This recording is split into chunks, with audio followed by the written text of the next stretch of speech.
Hey guys, I'm JanetOnOccasion, and today we are taking a look at A Total War Saga Troy Mythos. Cool new DLC. There's monsters in it. That's enough for me to say it's a cool new DLC, just right off the bat. That's all I've needed. That's all I've wanted. I was definitely losing interest in Troy, and now they've gone, oh, here's some monsters. So good. So, yeah, legendary beasts, heroic warriors, and mythos. So if you guys want to get the basics, about, you know, what this all means, what's included, the different other game modes that are coming out alongside this, then check out the other video I did, which should be up already, and hopefully link in the description, unless I messed up, and in which case maybe someone is kind enough to mention it in the comments and I can pin it, you know, whichever, or remind me, go, it's not in the thing, and I'll see to it. Brilliant. Good. You know the drill by now. So anyway, yeah, legendary beasts, heroic warriors, and mythos. So today we're doing everything, but in this particular video, we're going to go over the three main events, right? The three big monsters for this DLC. So, the battle for Troy cannot be waged by man alone. In this big, bold expansion pack, recruit monsters and creatures of myth to fight at your side, turning the tide of war on new fantastical battlefields and a refreshed campaign map. Find the Cerberus, a vicious beast guiding the abyss, the Griffin, a winged master of the skies, and the Hydra, a 9-headed serpent spreading poison and madness. Harness their power and experience true myth to decide the fate of Troy once and for all. Coming to PC via Steam and Epic Games Store September 2nd. So, first off, we have three incredible beasts. Embark on grand expeditions in search of the Cerberus, Hydra, or Griffin. Harness their powers in war, take them into campaign, and recruit their unique monstrous units. That's right, they have a bevy of unique units to recruit, each one, which is really, really cool. So, that's what we'll be getting into today. So, lead fantastical units, conquer your enemies with the help of mythical creatures such as swift centaurs, fiendish harpies, and earth-shaking cyclops. Cyclops plural, huh? It would be like cyclopi or something, I don't know. Cyclops will do. Cyclopses. Cyclops. Many cyclops. A cyclops? A cyclop. One cyclop. Get on with it, Janet. Alright. Harness divine power. Please the gods and gain fantastical new battle abilities such as Zeus's Thunderbolt. Experience ancient magic. Marvel at the beautiful environments of the Mediterranean, now steeped in myth. So they've changed the environments, as well as adding thunderbolts, you know, adding effects from the favour you earn with each god, and all of the, you know, centaurs, harpies, cyclops. They've all been updated to be their fantastical versions of them, rather than, you know, the truth behind the myth thing of like, oh, it's not a harpy, it's just a woman wearing a bunch of feathers. No, harpies in the sky. You know how I feel. It's a new dawn, it's a new day. Anyway, let's carry on. Choose your beast. So, yeah, obviously on the website we got them all listed, and well, we're going to start with the Griffin. So first off, we have the Griffin Patriarch. King of Beasts. Good place to start with the King of Beasts. Speciality, flight. Flying units in Troy. Location, the sacred Griffin haunts. So, what is it? It's a Griffin. When you are a Griffin, it is easy to look down upon everyone and everything. From the vantage point of the deep sky, everything is minuscule. Everyone a piece of prey. As the undisputed animal king of earth and sky, griffins defer only to gods, and even pull Apollo's chariot when he voyages out from Olympus. Griffin relationships with humans are complicated. Those that believe in their existence at all are more taken in by tales of the vast amounts of gold that griffins bring back from the threshold of the underworld. And some insist they feed the nuggets to their young. Appropriately, such people consider it a waste of perfectly good gold and take care to redress it. The only ones that are capable of this, however, are the Aurimaspoi, a tribe that shares the lands of the Griffins. The only ones the Griffins are willing to coexist with, albeit in a state of unrelenting rivalry. Battle abilities. Bronze feathers. The mighty Griffin's wings are solid shields, as much as they are tools of flight, providing resistance and armor bonuses, but its soft underbelly is vulnerable to arrow fire while in flight. That's pretty cool. That is really interesting if that's, I mean, I'm assuming that it's going to be quite boring, that implementation of that description of, like, they don't have any missile resist, but they have just high melee defense or something, you know? I'm not sure. Or it could just be they're big targets, they're going to soak up more arrows, so even if they're heavily armoured, they're going to take a bunch of arrow fire. I don't know. We'll find out. So, Savage Gust. A flap of those wings can create an incredible wind, disrupting and damaging all caught in its wake. Rallying Screech. The Griffin is an inspiring, powerful sight, and the significance of its presence is not lost on its allies, who will fight harder and longer when they hear its cry. And Flight. The Griffin can fly quickly across the battlefield, making it a devastating flanker and surprise attacker. So cool! I'm so happy with this. So, playstyle. Managing the... I'll make sure we got the image there, because it's a cool image of a Griffin. So, managing the harmony between Griffins and the Arimaspoi, or Arimaspoi? I don't know. Arimaspoi? I don't speak Greek, sorry guys.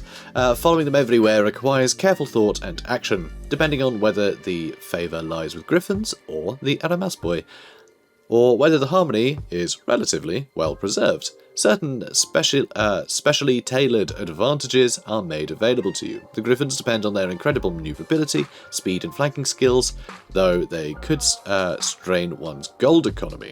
The Arimaspoi, on the other hand, are avaricious enough to improve gold mining, and are the only combat units in a game that are not only immune to the effects of rough terrain, but are even stronger on it.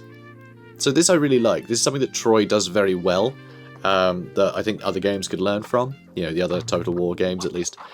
They have, because obviously they're sort of limited in their scope, not quite so much now that you got monsters and things in it, but because it was mostly about infantry, they were very good at determining different ways to give them different roles. So they had things like flanking bonuses and stuff. So there's a lot of specific, just slightly unique mechanics there. So the idea of being sort of better at fighting on rough terrain, I think is really interesting, because, you know, you would have some characters that are used to doing that and would use that to their advantage, but that's not something they've ever really implemented in a Total War game as far as I can think of.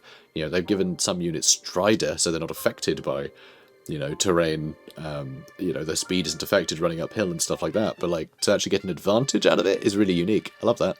So, faction abilities. Harmony.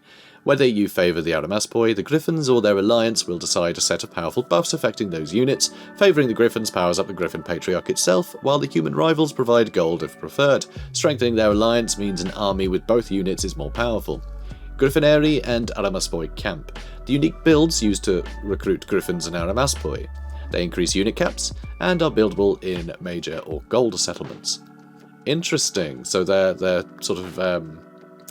the fact that they have a thing for gold means they are attracted to gold settlements. That's pretty good. But also major settlements, because, you know, they're important places.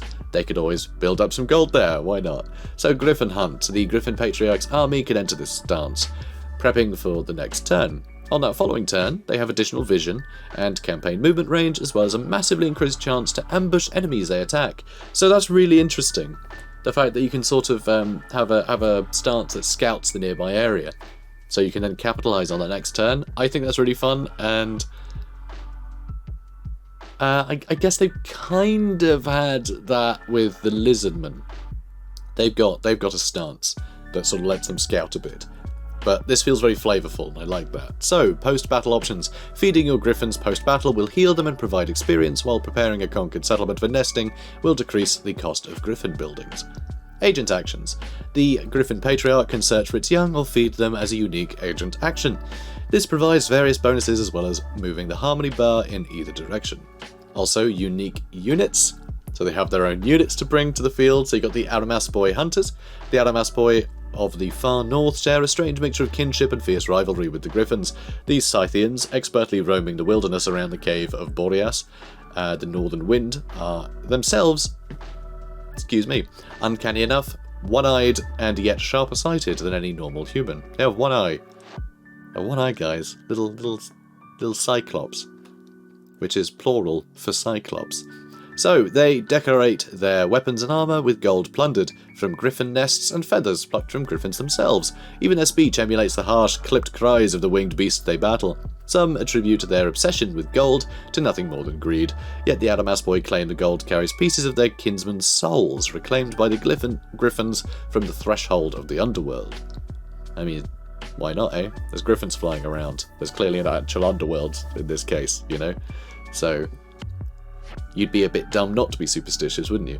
So, Aramaspoi Spearmen. The great two-handed spears allow these Aramaspoi to more effectively hunt and defend themselves. They are slower than their compatriots, but otherwise more hardy and more threatening. And then Aramaspoi Skirmishers. It's cavalry. There's some cavalry. I know the centaurs were cavalry, but also, like, really rare, so it's nice to have more cavalry. Oh, and I guess the Amazons had a lot of cavalry too, didn't they? But anyway, spear-throwing horse riders with quick movement and quicker wits. Like all Aramaspoi, they benefit from their expert monster hunting training and are hardy soldiers in any sort of battle. Then we have the lesser griffins. We can get even more griffins. So the griffin is among the most noble of all liminal, dual-natured, mythological beasts, incorporating into itself the animal kings of both land and air, as well as evoking the invisible threads between earth, human, and sky, divine. More pragmatically, it has long been known among savvy treasure hunters throughout the ancient world that wherever griffins are, there is gold as well. No one knows how the griffins find it, and some insist they feed the nuggets to their young. Appropriately, these people consider it a waste of perfectly good gold and take care to redress it. So, strengths of the Griffin Patriarch.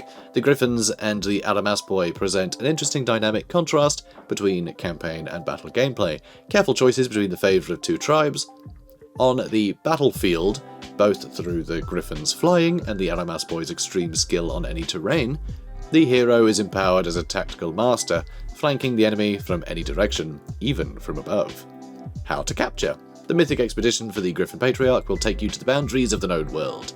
A grueling journey into unknown lands, and a challenge at the end of where the foe is as completely at ease on the battlefield as you are not. So I can't help but yawn, guys. I'm recording this like right at the end of the day because it's been too bloody hot to record anything all day.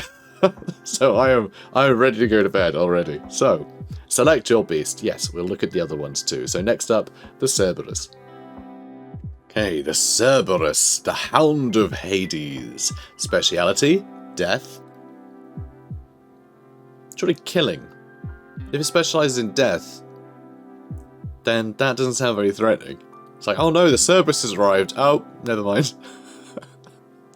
Let's focus on the others. It's taking care of itself. Anyway, location, Gates of the Underworld. What is it? It's a big three-headed dog. I mean, come on. Cerberus.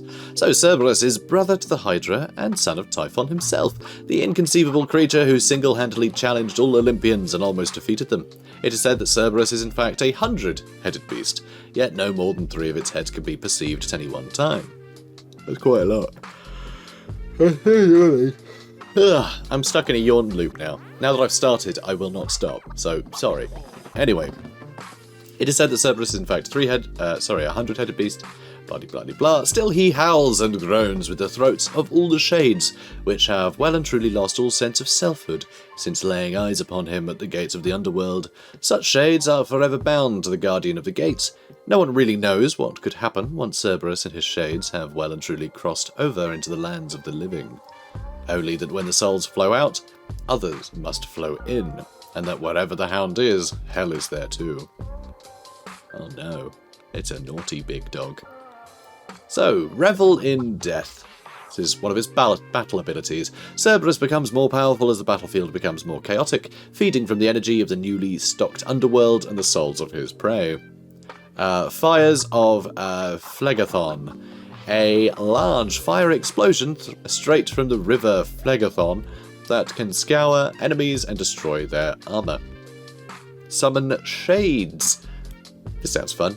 There are always more dead, and Cerberus can bring them to the battlefield. As he grows in power and becomes used to his place on the battlefield of mortals, this ability will increase in strength and power of the units it brings forward. Howl of the Underworld, demoralizing for all. The Underworld stakes its claim on all mortal souls and tells them that they will die, perhaps sooner rather than later. I mean, seeing a big giant 2-headed dog try to murder me, I think would have done it. You know? That would be my first hint, I reckon. But, oh well. What can you do? So, playstyle. I mean, look at him. Just look at that. It's so freaking scary. So, Out into the sunlit world, Cerberus is made uneasy by souls still attached to their bodies, and will ensure that proper balance is restored. The more souls he sends back to Hades, the more could cross over. Under Cerberus's merciless gazes. He has several gazes. He's got 3 heads, or 100, depending on who you ask. And be made useful as shade labour, increasing productivity through their tireless, uncomplaining effort. Of course, some shades are better suited to bloodier work, though many of them would come to the battlefield angry and confused, and therefore little more than fodder. Some step out of the fields of Elysium, where only true warriors roam, and are capable of humbling any living soldier. Ooh. Faction abilities. Souls. Cerberus's power comes from his connection to the underworld and his power over the souls of the dead. This is a new resource that is gathered from winning battles and Cerberus agent actions, as well as generated by unique Cerberus-specific buildings. You don't really think of a big, a 100 or 3 headed big dog being big on building, but here we are. So Cerberus's unique units are the dead themselves. They are recruited instantly and have no upkeep or replenishment. They require the souls resource to bring to your side. That seems insane. Shade Labour, a unique edict that increases resource protection for all settlements in a province while locking happiness at 0. Interesting. So, offering a Pit of Shades. Okay, help it. A cup of tea. Okay, that'll help. So, offering Pit of Shades. This building passively generates souls, as well as allowing the recruitment of shades and the use of the Shade Labour Edict. Post-battle options and agent actions. If Cerberus takes part in a battle, unlucky captives may be offered up to Hades to generate more souls. Cerberus can also individually attack a garrison or army to reap rewards for his master. Ooh, fun. So, this is really unique. So this seems to have more of an impact on the campaign than the Griffin does. Yeah, the idea of shade labour is really interesting. So happiness at 0, that's not minus 100, that's just 0. But then I think with Troy you do get bonuses for having positive public order, don't you? So that's kind of novel. It'll be very interesting to see how that plays out, how you can use that. If there's a place that's bound to be really miserable all the time, just use shade labour, I guess. So, yeah, interesting. Anyway, unique units. Wretched Shades. Look at all these. Look at all these little glowy sods. So, Wretched Shades. It is cruel indeed to have to witness Cerberus himself at the threshold of Hades, sapping any hope of respite in the afterlife. And it is doubly cruel for the unburied dead who may around the gates of the terrifying hellhound, as men in life leash their dogs so they would not escape. Now in death they are leashed to Cerberus, so they do not fly back to the world of the living, not without their bestial overseer at any rate.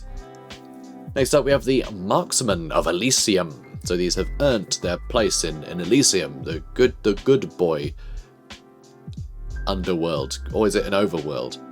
Heaven. Let's just say heaven. So, long dead heroes of the bow, their deaths come with a chance at glory and rest in the paradise of Elysium. By the power of Cerberus, they return to destroy the living with expert aim and deadly ghostly arrows. Spearmasters of Elysium. Legendary warriors, one and all, experts in the field. Their skills, ferocity and power have only increased from the years spent dead. They will enter a rage on the battlefield, expending their time back amongst the living for even more power.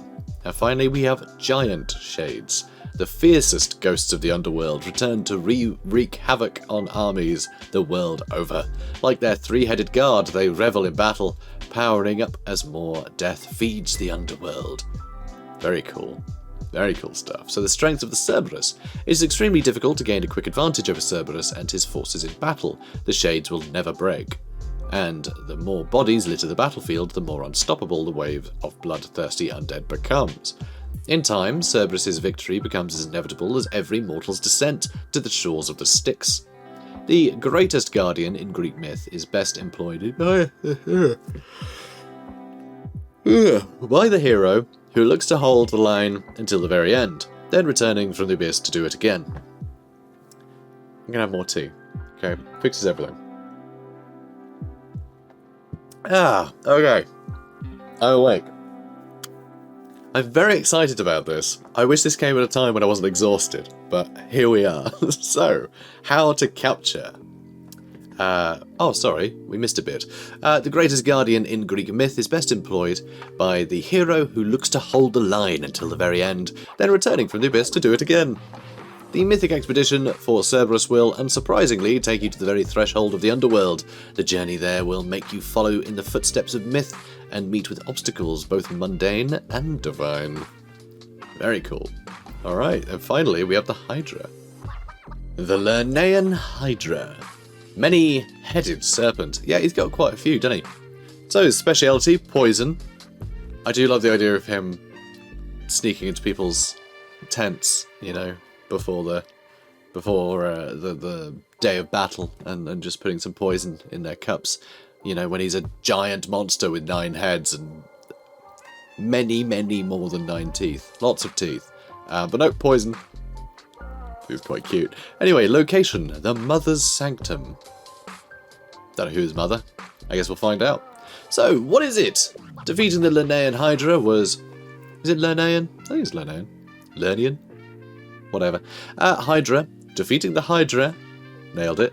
Was one of the 12 legendary labours of Heracles, but it provided a unique challenge. Every time Heracles would cut off one of its 9 heads, 3 new ones would sprout from its neck. Heracles' cousin, Iolaos?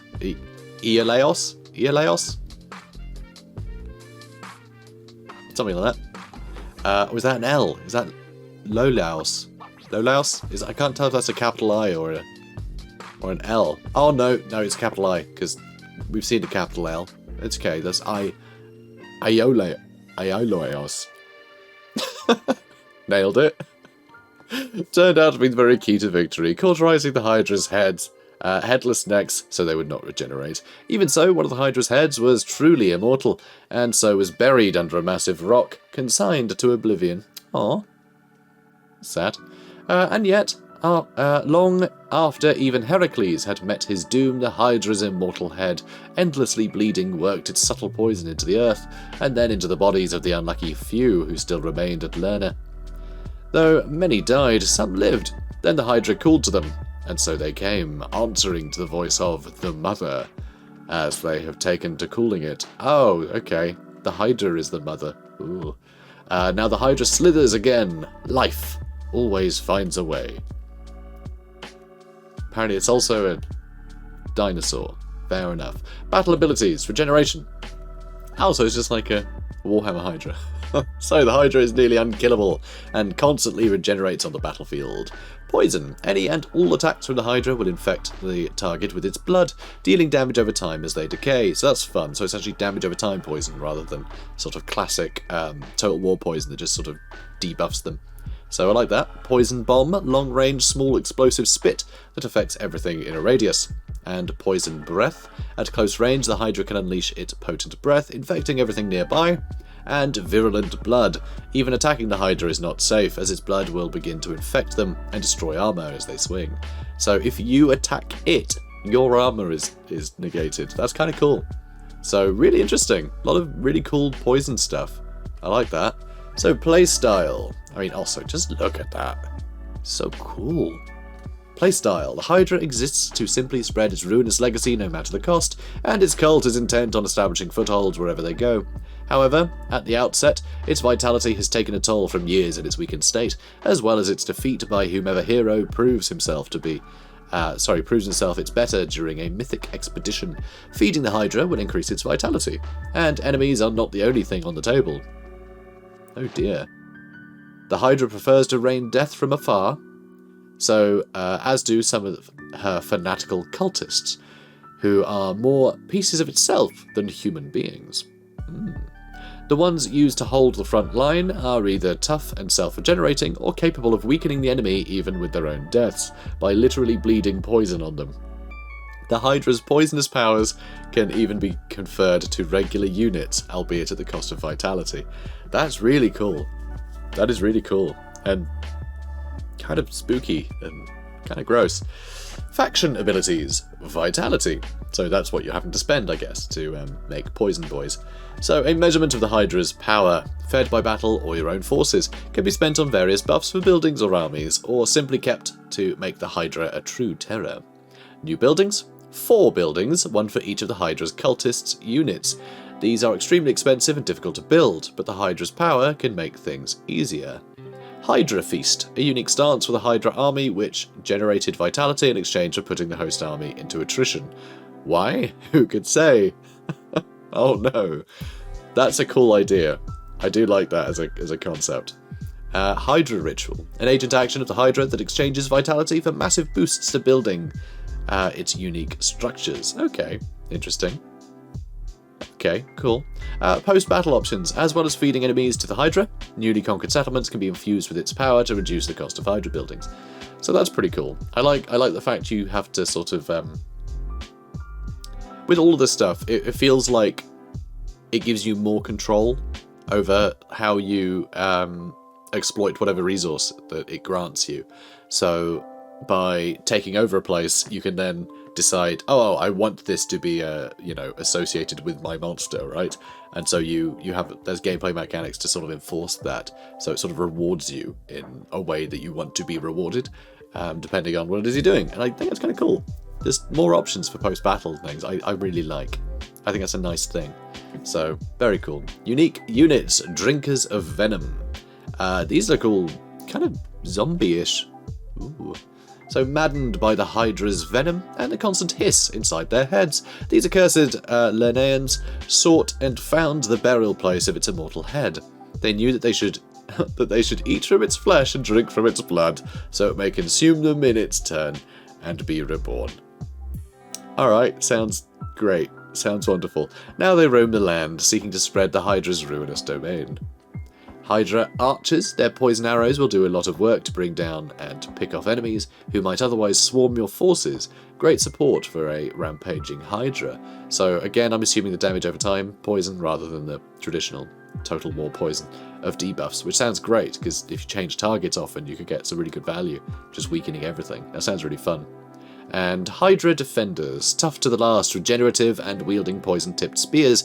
These are the hardy foot soldiers of the Hydra's army. Their large amount of health and heavy armour and defences make them tough to clear off the battlefield. Again, if that's damage over time, poison, and they are, like, being stalwart and regenerating is their thing, and the fact that they're heavy spearmen, so they're not going to be particularly ruined by, the likes of chariots.